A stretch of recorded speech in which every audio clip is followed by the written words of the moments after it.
versículo 33, para quem está aqui na igreja, para quem está em casa também, para quem está pela live, né, pela internet, compartilha essa live, curte, comenta, para você poder levar essa mensagem para mais pessoas em nome do Senhor Jesus. Mateus capítulo 6, versículo 33, irmão, é conhecido nosso, aqui tem uma lição muito grande aqui. Nós vamos ler o versículo 33 e o versículo 34, para a glória de Deus. Vamos lá em nome de Jesus. Como diz o pastor Jaime, né? Mateus, até criança sem dente sabe. Mateus capítulo 6, 33, primeiro. Mas buscai primeiro o reino de Deus e a sua justiça, e todas essas coisas vos serão acrescentadas. Olha o 34, não vos inquieteis pelo dia de amanhã, porque o dia de amanhã cuidará de si mesmo, basta a cada dia o seu mal. Amém, pessoal? Então a primeira coisa, irmão, toda casa, toda construção, ela começa com a fundação, a base. E se a nossa fundação for forte, se a nossa base for forte, e que base é essa, pastor? Ah, eu já sei, o senhor vai falar Jesus. Não, irmão, Jesus é a base das bases. Eu quero falar algo mais profundo e que depende da gente. Eu quero falar a base, irmão, que é a nossa comunhão com quem? Com Deus. Ah, pastor, mas eu tenho Jesus. Amém, mas não quer dizer que você tem comunhão com Ele. Olha que interessante, como é que pode eu ter Jesus e não ter comunhão com Ele? Eu vou te dar um exemplo na Bíblia. Quem que chamou Jesus para ir na casa dela? Não foi Maria, foi quem? Foi a Marta.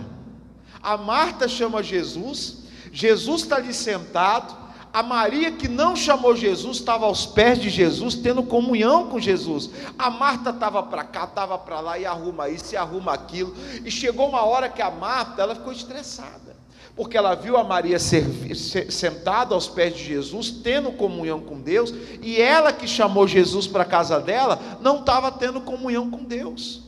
Por isso não basta você ter Jesus na sua vida, você tem que ter comunhão com Ele. Não basta você ter o Espírito Santo na tua vida, se você não ter a comunhão com Deus. Irmãos, hoje, com o advento da tecnologia, você pode ver, as pessoas, as famílias não têm mais comunhão dentro de casa.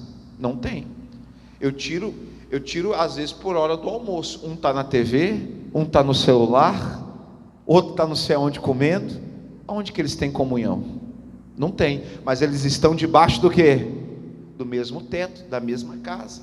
E às vezes a pessoa, ela aceitou Jesus, ela tem a presença de Deus, mas ela não tem comunhão com Deus. Então isso é uma coisa, irmão. Eu não estou dizendo que você tem que chegar na sua casa, revolucionar, ser radical, não, você tem que ser sabedoria, porque você não vai tirar costumes do dia para a noite, mas você pode tirar de pouco a pouco.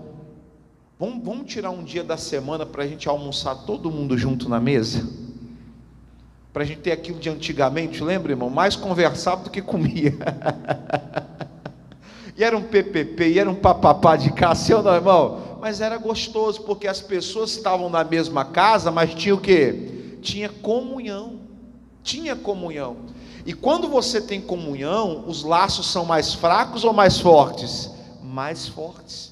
Tem um livro que chama, agora não lembro o nome do autor, mas o nome do livro chama A Experiência da Mesa, e justamente ele fala isso das pessoas sentar. Jesus sentava na mesa com seus discípulos, para ter justamente, não só o partir do pão, era a Santa Ceia, não, aquilo ali era muito mais que um pão, muito mais que um suco de uva, era um momento de quê? De comunhão, deles terem comunhão com Jesus, porque, irmãos, não se engane, eles não tinham comunhão com Jesus quando estava lá pregando, porque não tinha tempo, porque os discípulos tinham que cuidar do povo, Jesus tinha que curar, tinha que pregar, é igual dia de evento na igreja, a gente tem que estar ligado aqui, o obreiro tem que estar ligado lá, tem que estar não sei o quê, então às vezes a gente não consegue ter aquela comunhão, por isso que muitas vezes a gente tem um culto de obreiro, tem um almoço só para obreiro, um almoço tal, para a gente poder sentar, conversar e não tem aquela frase assim, colocar o papo em dia. Então, irmão, às vezes a pessoa, ela fala, mas eu tenho Jesus. A pergunta não é essa. A pergunta é: estou tendo comunhão com Jesus? Estou tendo comunhão com o Espírito Santo? Estou tendo um verdadeiro relacionamento com Ele, irmão? Essa é a pergunta. Então, portanto, irmão, de tudo que a gente tem que buscar, em primeiro lugar, é esse relacionamento forte com Deus. Um dia, um obreiro, dado o meu início da caminhada, ele falou uma coisa para mim, falou assim: olha, a coisa mais valiosa para Deus hoje, isso ele falou para mim há muitos anos atrás, e eu falei assim: o que é mais valioso para Deus? A minha vida? Ele falou: não, é o seu tempo. Eu falei: rapaz, não é que assim faz sentido? Aí ele continuou: porque para ter intimidade, você tem que passar o que com a pessoa? Tempo com ela. Você tem que passar tempo, porque quanto mais você passa tempo com uma pessoa, você cria com ela o que? Intimidade. Olha que interessante, irmão. Você cria intimidade, e o grau da sua intimidade é o que te permite conhecer coisas que talvez muitos não vão conhecer. A intimidade com Deus não é para todos, ela é liberada para todos, mas é para aqueles que querem passar tempo com Deus. É aqueles, irmão, que estão colocando em primeiro lugar. Eu sei que você tem que buscar muitas coisas nessa terra. A gente tem que trabalhar, é cuidar de família, sim ou não? É no trabalho. Ih, meu Deus do céu, pastor, para que eu já estou cansado. Já estou lembrando que amanhã é segunda-feira, pastor. Já tem muita coisa para mim, resolver. Mas, irmão, essa é a vida. É a vida. Não tem que se reclamar disso. É a vida, filho. Você vai reclamar do quê? Toda segunda você vai ter que trabalhar, você vai ter que cuidar de família, e nisso tudo nós vamos ter que tomar cuidado para não deixar Deus o quê? Por último. A nossa comunhão com Deus por último. Irmão, aí eu fico pensando assim, tem gente que fala assim: ah, pastor, mas é muita coisa. Mas desde quando que não foi muita coisa? É isso que eu quero saber. Quando que não foi muita coisa? É isso que eu quero saber. Sempre foi muita coisa, e sempre vai ser muita coisa. Diga assim: eu tudo posso naquele que me fortalece. Então, irmão, em vez de eu ficar: ai, mas é muita coisa, não, eu vou encarar. Uma vez quando eu fui estudar para a OAB, a gente tem que praticamente, irmão, estudar 5 anos de faculdade para fazer uma prova. A primeira coisa que vem na minha mente é muita matéria. Irmão, quando essa mentalidade, esse pensamento veio, e o pior que eu aceitei, me travou todinho. Aí eu já comecei: é muita coisa. Ah, meu Deus do céu, é muito difícil. Ó, vai chamando, Aí eu falei: não, sério, eu fui para a palavra. Eu falei: não, pera aí. Tudo é possível ao que crê. Deus, pode ser muito, mas eu creio em nome de Jesus. E eu comecei a estudar, e eu falei: mas esse pessoal que está passando na prova da OAB aí, não é extraterrestre não, é um ser humano igual eu. E eles fizeram algo que eles encararam, creram que iam passar, e passaram. Então, irmão, você tem que tomar cuidado com os bloqueios que Satanás coloca onde? Na sua mente. Ah, mas é muita coisa. Não, Senhor, vou encarar. Eu tenho minha família, eu tenho meu trabalho, eu tenho as lutas, mas eu entendi que eu não posso deixar o Senhor por último, buscar em primeiro lugar. Eu tenho que entender, irmão, que agora você vai pegar um negócio que vai acabar com esse pensamento limitador. Irmão, as coisas espirituais têm que ser em prioridade. Eu até coloquei uma frase que Deus me deu: uma comunhão forte produz uma vida de resultados. Olha a frase que Deus me deu: se vencemos na nossa comunhão com Deus, venceremos em todas as áreas da nossa vida. Às vezes, irmão, não é que você não tem resultado, é que a nossa comunhão com Deus é fraca ali ainda. Essa é a verdade. Irmão, hoje eu vejo as áreas onde eu não tenho resultado, eu sou muito, irmão, graças a Deus, graças a Deus, isso que eu falo que é uma bênção que eu conquistei, a vulnerabilidade. Sério, eu não tenho medo de ser vulnerável. Tenho, porque primeiro que eu não tenho mais medo da opinião dos outros, A opinião dos outros não vai pagar minhas contas. Então fala o que quiser, fica à vontade. Agora, veja bem, então tem áreas da minha vida que eu vejo que eu não tenho resultado, e eu estou me esforçando, não tem isso? Você está se esforçando, você está fazendo ali, e a coisa não vai. Aí uma luz faz assim, ó, se o problema não é o esforço, se o problema não é a falta de trabalho, agora eu sei o que é a minha comunhão com Deus que está fraca. Porque às vezes eu estou muito me entregando ali na execução, mas eu estou esquecendo de buscar Deus de todo o coração, eu estou esquecendo de me entregar mais a Deus. Irmão, teve um pastor que ele falou uma coisa que eu guardo até hoje. Ele falou assim: se você trabalha muito é porque você ora pouco. Porque tem coisas, irmão, que Deus falou: se você me buscar em primeiro lugar, tem coisas que vão ser o quê? Acrescentadas, e essas bênçãos virão sobre ti e te alcançarão. Tem coisas que a pessoa está correndo, está se cansando, a coisa não vai, e Deus está falando: se você vencer na comunhão, você vence em todas as áreas. Se você for uma pessoa forte na comunhão com Deus, não vai ter área fraca na sua vida que você não vença. Irmão, se nós olharmos e analisarmos a Bíblia, o que era forte ali, era a comunhão com Deus de Josué e Deus, ou a muralha? O que era forte? A muralha ou a comunhão com Deus de Josué? A comunhão com Deus de Josué. Moisés só operou o que operou no deserto, porque Moisés tinha uma comunhão forte com Deus. Davi, ele teve tantas vitórias, e mesmo quando ele caiu, ele reconheceu o pecado e voltou mais forte, porque Davi falava assim: Senhor, me tira tudo, mas não me tira o teu Espírito Santo da minha vida. Porque o Davi sabia que ele podia perder o reino, ele podia perder a coroa, mas ele não podia perder a comunhão dele com Deus. Porque quem tem comunhão com Deus vai ter tudo em nome de Jesus, vai vencer tudo. Irmão, se você falar assim: pastor, qual é a área da minha vida que eu tenho que vencer? Vença na sua comunhão com Deus. Fala: pastor, uma área da minha vida que eu tenho que me dedicar, vença na sua comunhão com Deus. Se você a partir de hoje falar: eu vou fazer de tudo para ter uma comunhão com Deus, com o Espírito Santo forte, aí vai acontecer uma coisa que eu falo que é a bênção do transbordo, que é a da comunhão com Deus. Deus vai começar a acrescentar coisas na sua vida. Tem batalhas que você não vai precisar mais batalhar, tem coisas que você não vai precisar mais falar, porque o próprio Deus agora tem uma liberdade na sua vida. Nossa, deixa Deus me usar.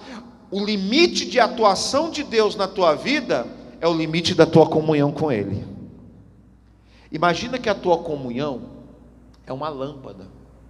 Quanto mais forte, mais alta, mais ela alcança. Então, se você quiser dedicar numa área para abençoar todas as outras áreas, dedica na tua comunhão com Deus. Essa é a melhor. Aí você vai ver coisas que falar: mas meu Deus, eu estava ali pensando só na minha comunhão com Deus. Aí a família começa a vir para a igreja, a cura começa a acontecer com mais facilidade, tudo fica mais fácil. Mas quando a gente paga o preço para ter uma comunhão com Deus, tem esse alvo. Se você pode buscar, irmão, Deus nunca te proibiu, olha essa, buscar nenhuma outra coisa. Você pode buscar carro, você pode buscar um monte de coisa. Deus só está falando de prioridade. Deus só está falando de prioridade. Você pode buscar as outras coisas, mas em primeiro, busque o reino de Deus e a sua justiça. Traduzindo, a sua comunhão com Deus tem que ser forte. Pastor, como que eu posso ter uma comunhão com Deus forte?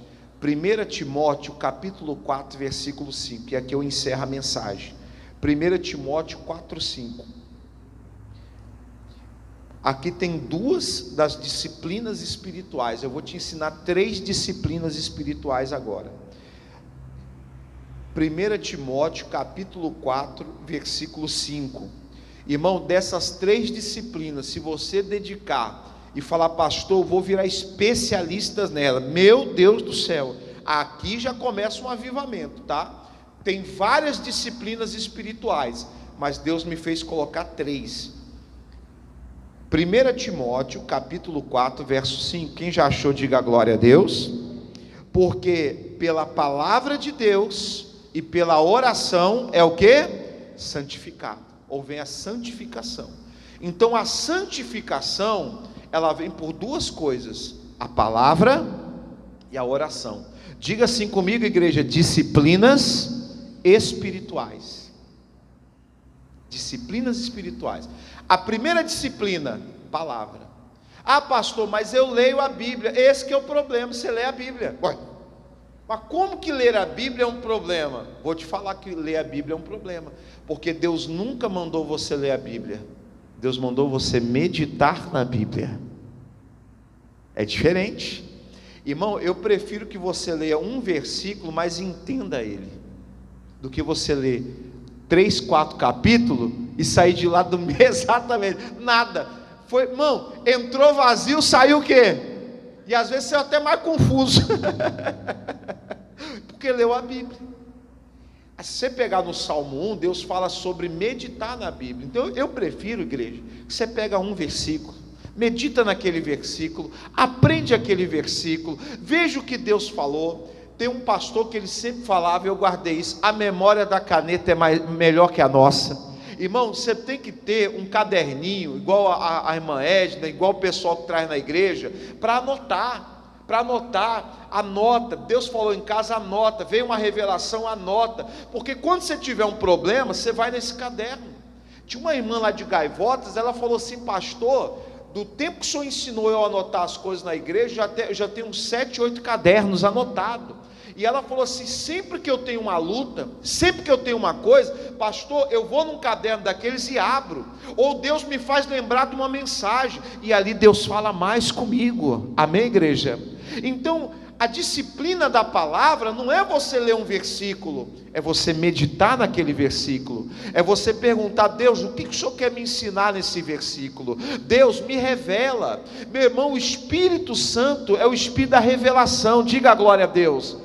É porque às vezes a intenção que a gente vai não é meditar, a intenção é só o quê? Só ler. Aí o Espírito Santo fala: então para que você precisa de mim? Você só quer ler. Agora, no dia que o Espírito Santo vem em você, que em vez de ler você quer aprender, você quer meditar, igreja de Deus, nós temos um bom professor chamado Espírito Santo, sim ou não? É o melhor. É o melhor. A Bíblia fala assim, e não há necessidade que vos ensine alguma coisa, a unção vos ensinará todas as coisas. E ali Pedro estava se referindo a quem? Ao Espírito Santo de Deus, a unção. Então quando Deus olha para mim, estou na Bíblia, estou na palavra, mas eu não quero ler, eu quero o que, igreja? Meditar, eu quero aprender. Quando Deus encontra um coração assim, uma pessoa com a intenção assim, aí uma Bíblia se abre, aí aquelas coisas que estão em oculta, começa a ser o quê? Revelado. É o que Jesus falou para os discípulos, e fala para nós: a vós é dado, é permitido conhecer os mistérios do reino de Deus. Irmão, Deus quer revelar os mistérios dele para você, mas para isso, nós temos que ter a disciplina, não de ler, mas de desejar aprender a palavra, é ficar naquele versículo até Deus dar a revelação. Diga a glória a Deus. Essa é a primeira disciplina. A segunda disciplina é a disciplina da oração. Irmão, orar não é bater ponto, orar é ter comunhão com Deus, é falar com Deus. Quem crê que Deus, o Espírito Santo e Jesus é real? É real. Então você não está jogando palavras ao ar, você não está jogando palavras para o teto da sua casa ou da igreja. Ali, irmão, é um momento de comunhão plena com Deus. Irmão, toda vez que eu oro, eu tenho certeza que Deus me ouve. Uma coisa que eu fazia muito lá na serra, principalmente às vezes quando eu estava com a mente atribulada, pesada, eu gostava de caminhar com Jesus. Eu gostava muito. Hoje eu vou mais para a academia com Jesus. Mas a caminhada era melhor. Irmão, eu saía para caminhar, porque lá onde eu morava tinha um calçadão que vai ali para aquele hospital Jaime lá na serra. Então eu morava ali perto. Então aquele calçadão é imenso, é para caminhada mesmo. Irmão, eu chegava ali, irmão, nem fone de ouvido eu gostava de colocar. Eu gostava só de ouvir a voz de Jesus falando comigo. E eu ia caminhando, e antes de caminhada eu falava: Jesus, vamos comigo nessa caminhada? E ali, irmão, às vezes eu ia falando baixinho com Jesus, o pessoal falou: você deve ser doido, que fala sozinho. Mal ele sabia que eu estava conversando com quem? Eu estava conversando com Jesus. O pessoal falou: esse jovem está doido da cabeça, fala sozinho, baixinho. Mas eu estava falando com Jesus. E ali eu estava. E ali, irmão, muito mais do que uma caminhada, era um momento de quê? De comunhão com Deus. Uma vez um pastor lhe conta um testemunho, que ele também estava atribulado numa luta, e ele foi para uma mata para orar, e ele sentou num lado.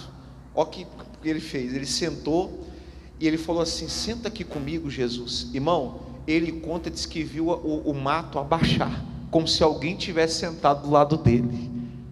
Ele contando essa experiência, eu falei: puxa vida.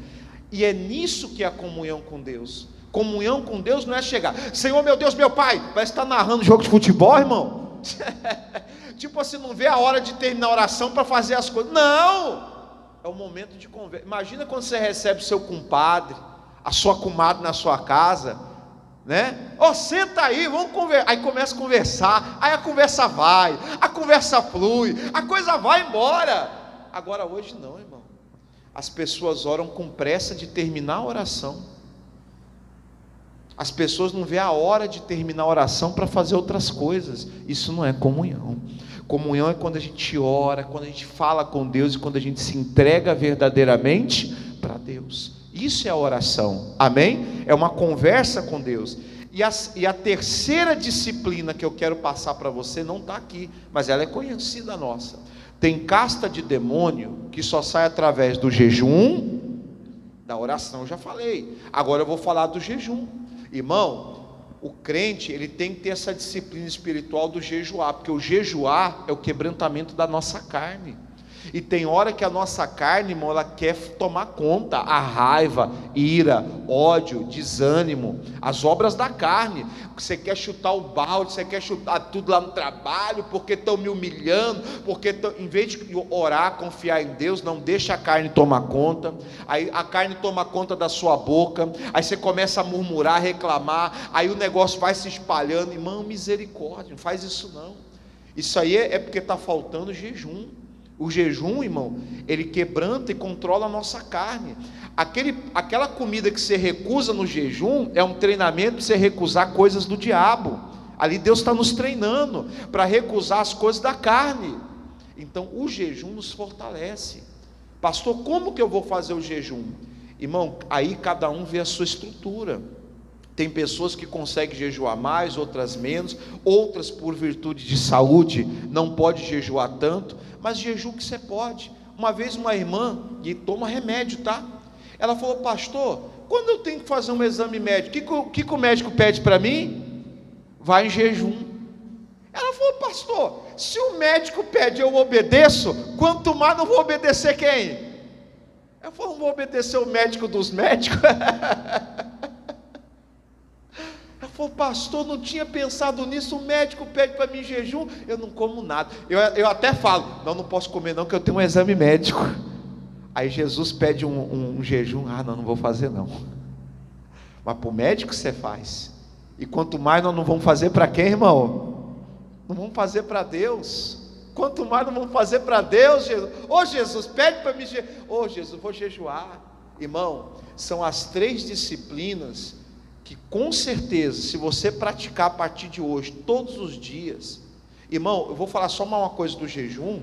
A medicina, ela recomenda a gente jejuar, limpa o organismo, ela limpa o nosso organismo. Então assim, o jejum ele tem benefícios tanto físicos, mas também o maior deles é o que? É o espiritual. Que quando você estiver ali para repreender um demônio, que só sai com jejum e oração, ele vai sair em nome de Jesus. Você vai ter uma estrutura, uma força espiritual. E eu vou dizer mais pelo Espírito de Deus. Se você está passando uma luta muito séria dentro da sua casa, dentro da sua vida, chegou a hora de você jejuar, fazer propósito de jejum, um atrás do outro, até Deus te dar a vitória, até Deus, o Senhor. E nesses propósitos de jejum, você vai ver o tanto que você vai crescer na sua comunhão com quem? Com Deus. Ô meu irmão, eu sei que comer é bom, mas ter comunhão com Deus é melhor. Ver Deus agir é melhor. E outra, irmão, Posso te falar uma coisa? Eu sei que comer é excelente, é bom, mas o jejum, ele tem uma hora para iniciar e tem uma hora para quê? Depois você vai voltar a comer tranquilo. Mas você vai sacrificar um período de alimentação ali, uma janela de alimentação, olha que bonito agora, para se consagrar a quem? A Deus. E é nessa consagração que Deus trabalha e ministra na tua vida para você vencer. Pastor, eu quero ter comunhão com Deus, forte. Eu quero buscar o reino de Deus em primeiro lugar. Te dei 3 disciplinas: meditar na palavra, para de ler a Bíblia, medita na Bíblia. Irmão, o que acontece quando você come muito rápido a comida? Tem gente que, irmão, você viu? Irmão, olha, tem gente que, irmão, e come numa velocidade, sim ou não? Você fala, você já acabou, já. Irmão, me pergunta, será que sentiu o gosto da comida? E tem coisa que faz mal, alguns problemas de gastrite, é porque a gente come muito rápido a comida, e não mastiga direito, aí fica com aquele barrigão, assim. Aquele barrigão grande. A palavra de Deus não é para ser comida rápida, é para ela ser mastigada, ó. É para ela ser saboreada. Diga a glória a Deus, igreja. Ó. Ah, pastor, não, para aqui, vai num versículo, vai no outro, vai de fé em fé e vai de glória em glória. Então, para de ler a Bíblia e começa a meditar na Bíblia, primeira disciplina. Segunda disciplina, oração, irmão. Oração não é bater ponto, oração é ter comunhão com Deus, é falar com Deus. E a terceira disciplina, segunda oração, a terceira disciplina, o jejum. Eu vou falar de novo para quem está aqui, quem está em casa, quem está assistindo pela internet. Se você está passando uma luta muito grande, Deus está mandando eu falar para você jejuar. Há quantos dias? De que hora a que hora? Isso aí você tem que perguntar para quem? Exatamente. Porque às vezes a luta daquele irmão não é a mesma que a sua. Então você tem que falar com Deus, Senhor, quando, data, hora, que dia, que como e tal. Pastor, eu não sei jejuar. Então se vira, corre atrás, vai ler, hoje vai ver vídeo de jejum, busca informação então, vai ler na Bíblia, mas pelo amor de Deus, faz alguma coisa, porque só você falar assim, eu não sei jejuar e ficar parado, não vai adiantar nada. Irmão, a gente não corre atrás de muita coisa nossa, então vamos correr atrás de aprender a jejuar, corretamente. Começa a jejuar, irmão, daqui a pouco o Espírito Santo vai falar, ó, não é assim, é assado, ele vai te ensinar em nome de Jesus. Diga a glória a Deus. E eu termino o culto com uma frase, a mesma que eu falei: uma comunhão forte produz uma vida de resultados, e se vencermos na nossa comunhão com Deus, venceremos em todas as áreas da nossa vida. Quem recebe essa palavra em nome de Jesus, levanta a mão direita. Senhor, muito obrigado, Pai, e que a nossa prioridade seja a nossa comunhão com Deus. Josué venceu pela comunhão com Deus, Moisés venceu pela comunhão com Deus, Davi venceu pela comunhão com Deus. Pela comunhão com Deus, Pai, o Senhor, nosso Senhor Jesus Cristo, curava, libertava e pregava o Evangelho. Pela nossa comunhão com Deus, Senhor, contigo, Espírito Santo, nós também venceremos em nome de Jesus. Vamos aplaudir o Senhor bem forte, bem forte.